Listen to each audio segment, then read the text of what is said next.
Memórias de um Suicida, primeira parte, capítulo 3, no Hospital Maria de Nazaré. Depois de algum tempo de marcha, durante o qual tínhamos a impressão de estar vencendo grandes distâncias, vimos as persianas serem abertas, facultando-nos possibilidade de distinguir no horizonte ainda afastado severo conjunto de muralhas fortificadas, enquanto pesada fortaleza se elevava, impondo respeitabilidade e temor na solidão de que se cercava. Era uma região triste e desolada, envolvida em neblinas como se toda a paisagem fosse recoberta pelo sudário de continuadas nevadas, ainda que oferecendo possibilidades de visão. Inicialmente não se distinguia vegetação, nem sinais de habitantes pelos arredores da fortaleza imensa. Apenas longas planícies brancas, colinas salpicando a vastidão, assemelhando-se a montículos acumulados pela neve. E ao fundo, plantadas no centro dessa nostálgica desoladora, muralhas ameaçadoras, fortaleza grandiosa, padrão das velhas fortificações medievais, tendo por detalhe primordial meia dúzia de torres, cujas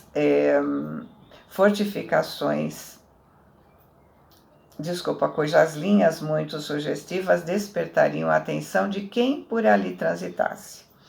Funda inquietação percutiu rijamente em nossas sensibilidades, avivando receios, algo acomodados durante o trajeto.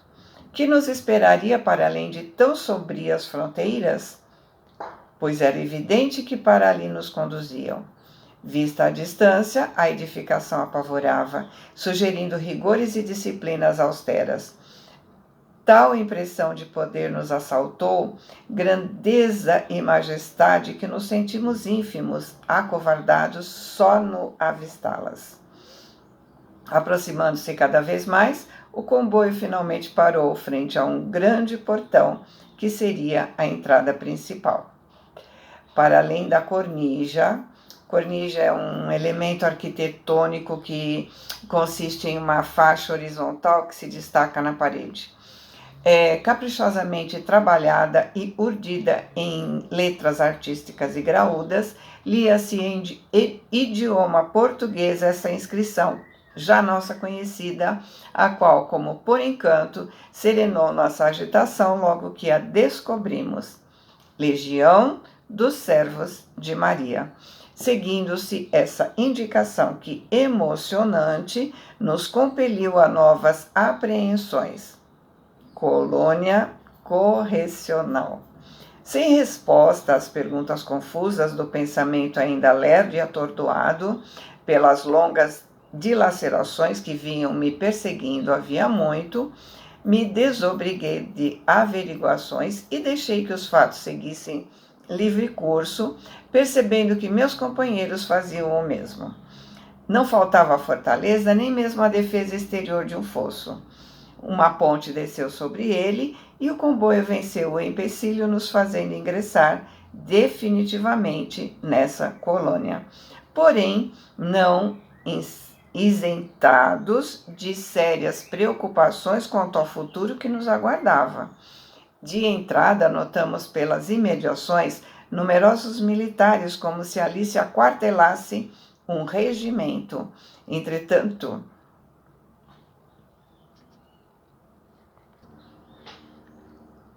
todos se pareciam aos antigos soldados egípcios e hindus, o que muito nos admirou. Sobre o pórtico da torre principal lia-se essa outra inscrição, parecendo tudo muito interessante, como um sonho que nos acumulasse de incertezas. Torre de Vigia. Em que localidade estaríamos? Voltaríamos a Portugal? Viajaríamos através de algum país desconhecido, enquanto a neve se espalhava dominando a paisagem?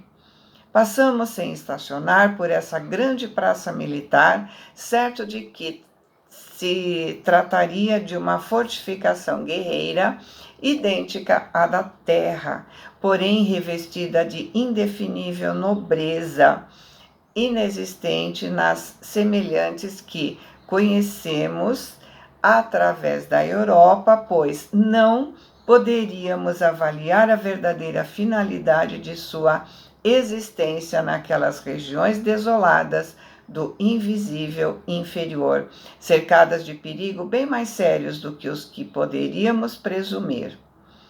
Com surpresa, verificamos que entrávamos em cidade movimentadíssima, embora recoberta por extenso véu de neve ou cerração pesada.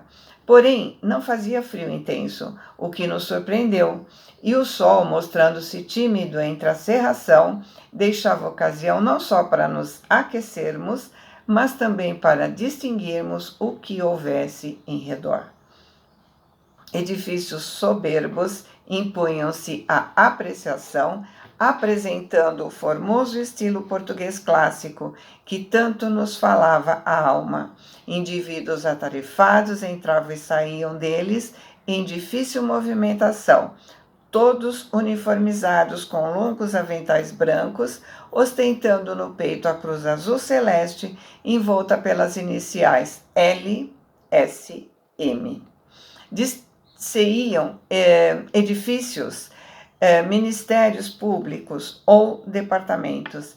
Casas residenciais alinhavam-se graciosas e evocativas na sua estilização nobre e superior, traçando ruas artísticas que se estendiam laqueadas de branco, como que asfaltadas de neve.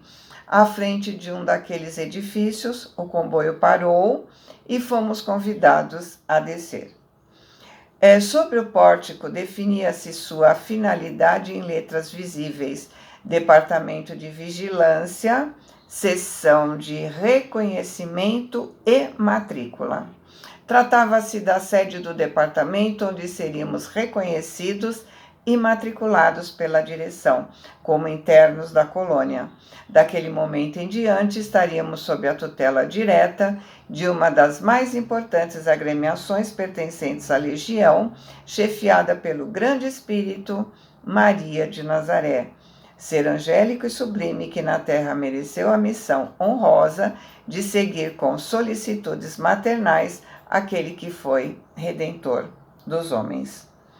Conduziu-nos a um pátio extenso e nobre que lembraria antigos claustros de Portugal.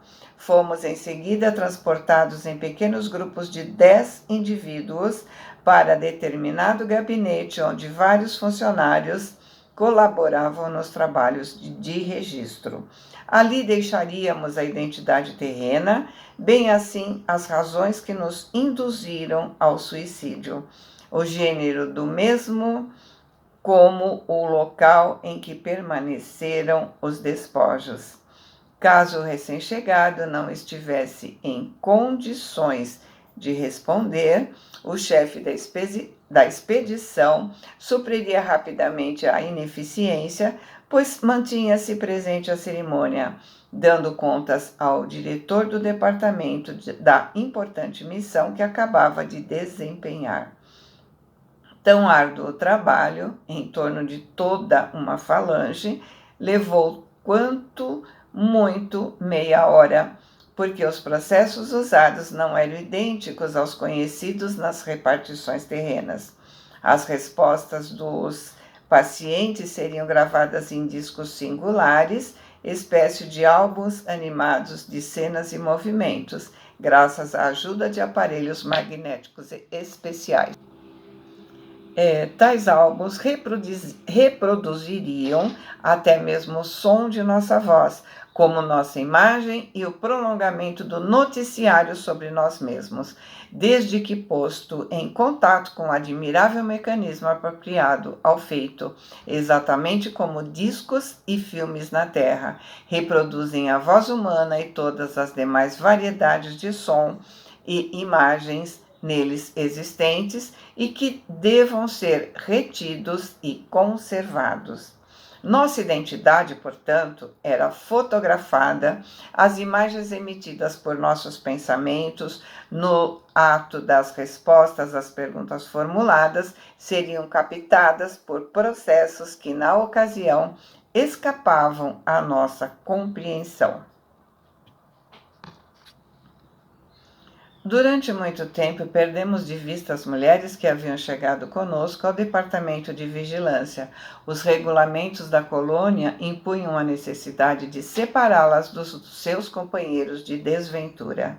Assim sendo, logo à chegada e imediatamente depois da matrícula, foram confiadas às damas funcionárias da vigilância, a fim de serem encaminhadas aos departamentos femininos. Portanto, desde que nos matriculavam, éramos separados do elemento feminino. Dentro em pouco, entregues a novos servidores cuja operosidades se desenrolavam aquém dos muros da instituição, fomos levados ao ingresso em novos meios de transporte, que tudo indicava serem para uso dos perímetros internos, porque nos cumpria continuar a marcha iniciada desde o vale. Nossas viaturas agora eram leves e graciosas, como trenós ligeiros e confortáveis puxados pelas mesmas admiráveis parelhas de cavalos normandos e com capacidade para 10 passageiros cada um. Ao fim de uma hora de corrida moderada, durante a qual deixávamos para trás o bairro da Vigilância, penetrando, por assim dizer, o campo, porque, avançando em região despovoada, embora as estradas se apresentassem caprichosamente projetadas, orladas de arbustos níveos como flores dos Alpes, avistamos grandes marcos, como arcos de triunfo, assinalando o ingresso em novo departamento, nova província dessa colônia correcional, localizada nas fronteiras invisíveis da terra, com a espiritualidade propriamente dita. Com efeito, lá estava a indicação necessária da arcada principal, norteando o recém-chegado por auxiliá-lo no esclarecimento de possíveis dúvidas. Departamento hospitalar. A um e outro lado destacavam-se outras, em que setas indicavam o início de novos trajetos, enquanto novas inscrições satisfaziam a curiosidade ou necessidade do viajante. À direita, manicômio. À esquerda, isolamento. Nossos condutores nos fizeram ingressar do centro, onde também se lia em subtítulo Hospital Maria de Nazaré. Imenso parque ajardinado nos surpreendeu para além dos marcos, enquanto amplos edifícios se elevavam em locais agradáveis, padronizando sempre o estilo português clássico.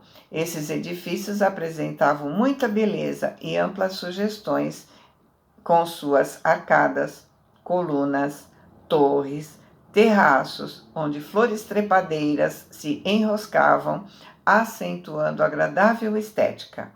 Para quem, como nós, angustiados e miseráveis, procedia daquelas regiões, semelhante localidade, apesar de insonsa, graças à inalterável brancura, aparecia como suprema esperança de redenção. E nem faltavam, embelezando o parque, tanques com repuxos artísticos a esguincharem água límpida e cristalina, a qual tombava em silêncio, cascateando mimosas gotas, como pétalas, enquanto aves mansas, bando de pombos graciosos, esvoaçavam ligeiros entre açucenas. Ao contrário das demais dependências hospitalares, como o isolamento e o manicômio, o Hospital Maria de Nazaré, ou Hospital Matriz, não se rodeava de qualquer barreira, apenas árvores frondosas, tabuleiros de açucenas e rosas teciam graciosas muralhas.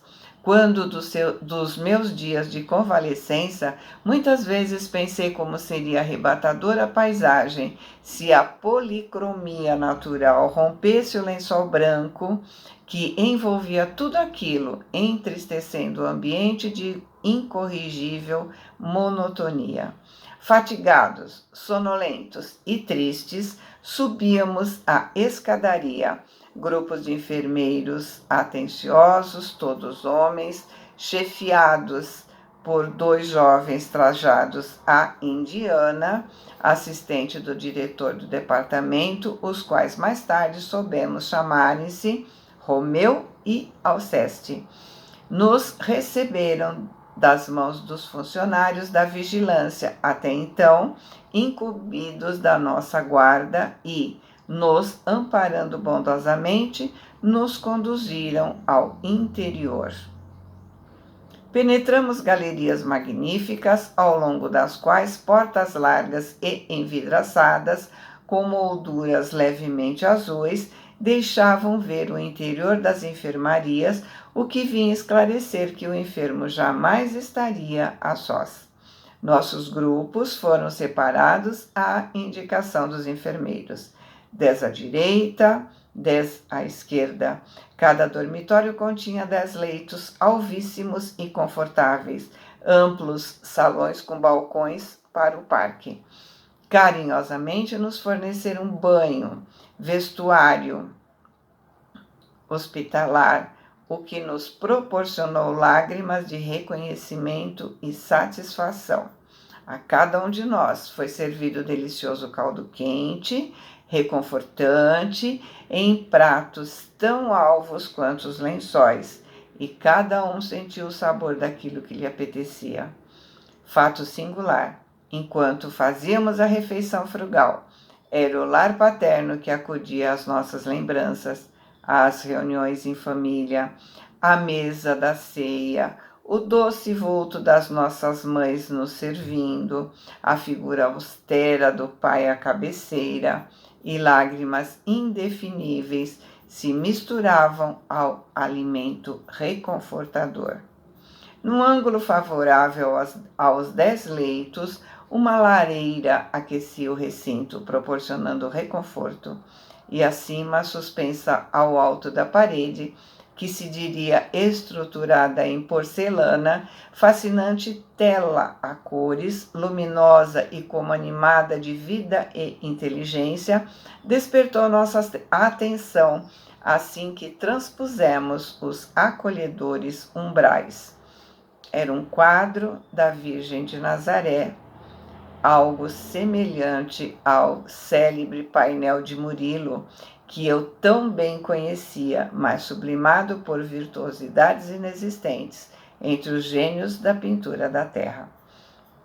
Ao terminarmos a refeição, eis que 2 varões hindus entraram em nosso compartimento, apresentando particularidades que não deixavam reconhecer como médicos. Faziam-se acompanhar de 2 outros varões, os quais deveriam nos acompanhar durante toda a nossa hospitalização, pois eram responsáveis pela enfermaria que ocupávamos. Chamavam-se Carlos e Roberto de Canalejas. Era pai e filho, respectivamente, e quando encarnados haviam sido médicos espanhóis na terra. No entanto, era imperfeitamente que a todos eles percebíamos, dado o estado de debilidade em que nos encontrávamos. Se poderia dizer que sonhávamos, e o que estamos narrando ao leitor só podia ser entrevisto por nós como durante as oscilações do sonho. Além de os hindus se aproximaram de cada um dos leitos, falaram docemente a cada um de nós, puseram sobre nossas cabeças atormentadas as mãos delicadas e tão alvas que se diriam translúcidas, acomodaram nossas almofadas, nos obrigando ao repouso, nos cobriram paternalmente, aconchegando cobertores aos nossos corpos gelados, enquanto murmuravam em tonalidade tão carinhosas e sugestivas que pesada sonolência nos venceu imediatamente. Necessitam de repouso. Repousem sem receio, meus amigos. Todos são hóspedes de Maria de Nazaré, a doce mãe de Jesus. Essa casa é dela.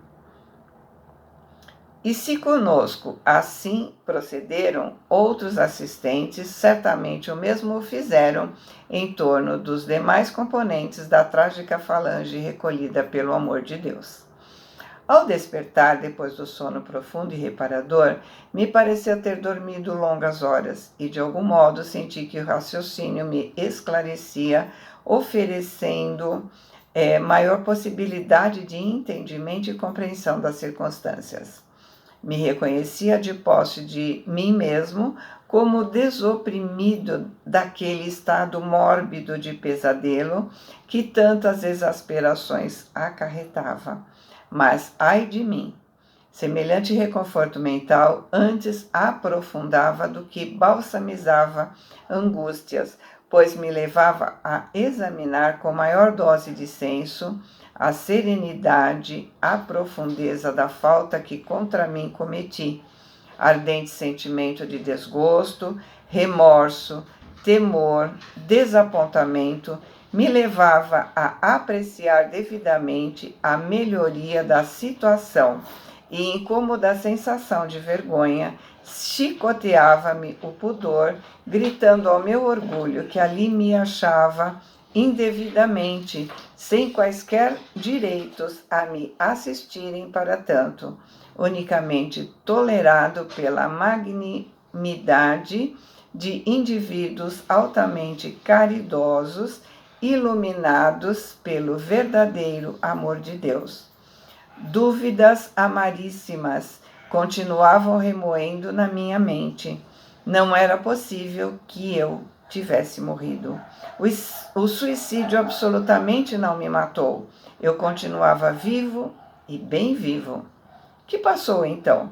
Meus companheiros de enfermaria e, por certo, todos os demais que integravam o extenso cortejo proveniente da escuridade do vale se entregariam a idênticas elucubrações.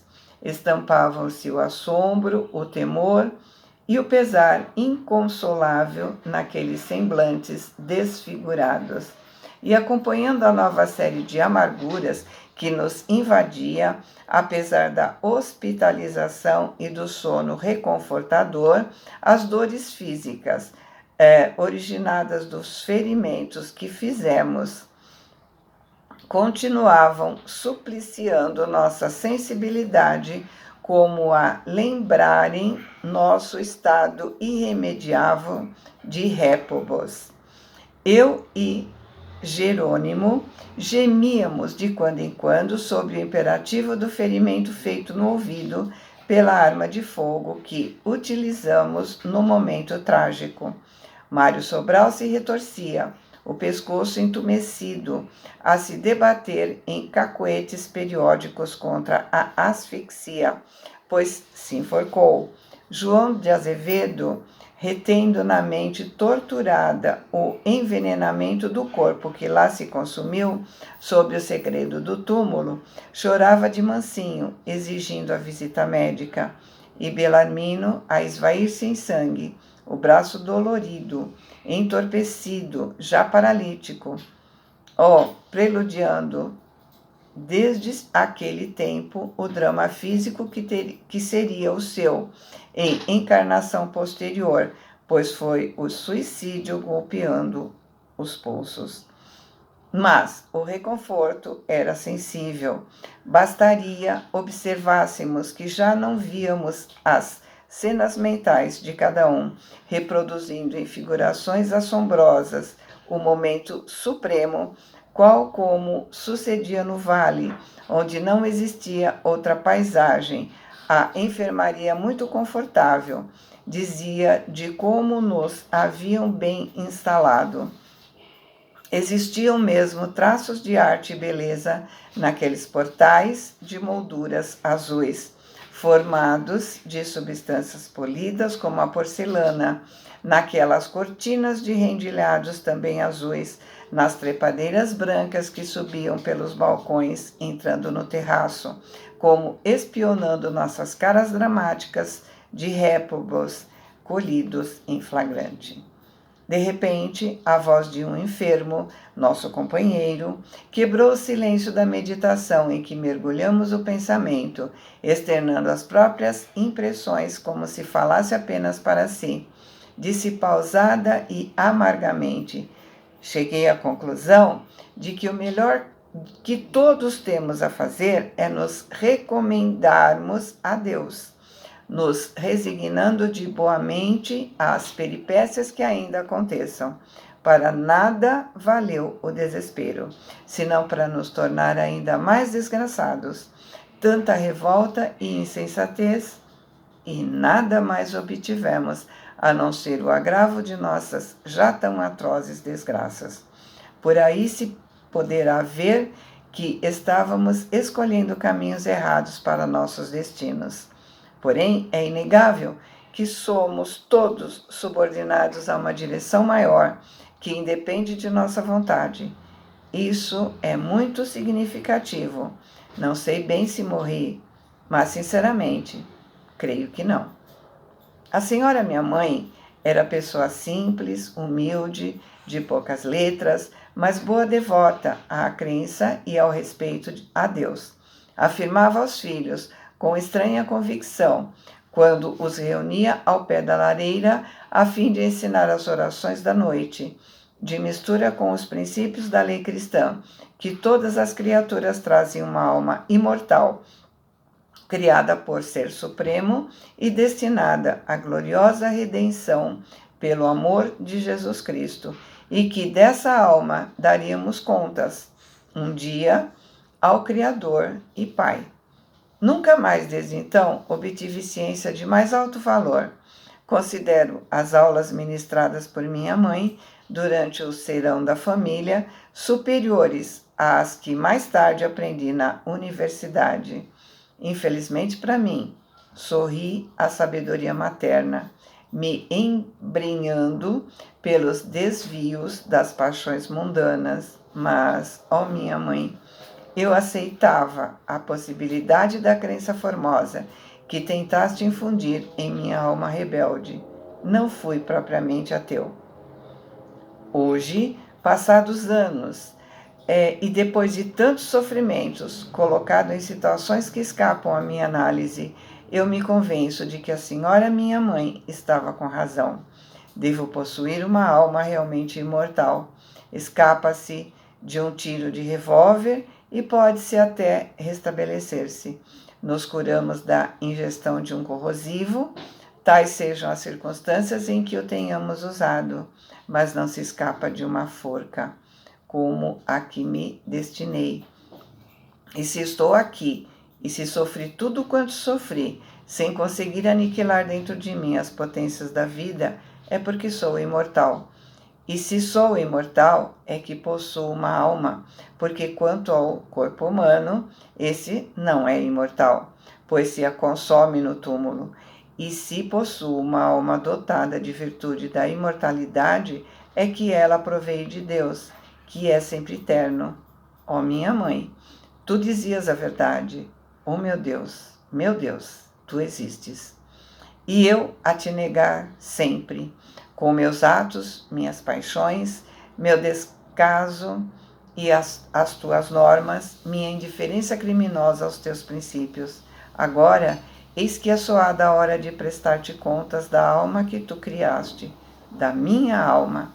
Eis que nada tenho a dizer-te, Senhor, senão que minhas paixões a infelicitaram quando o que determinaste ao criá-las era o que eu a conduzisse obedientemente ao teu regaço de luz.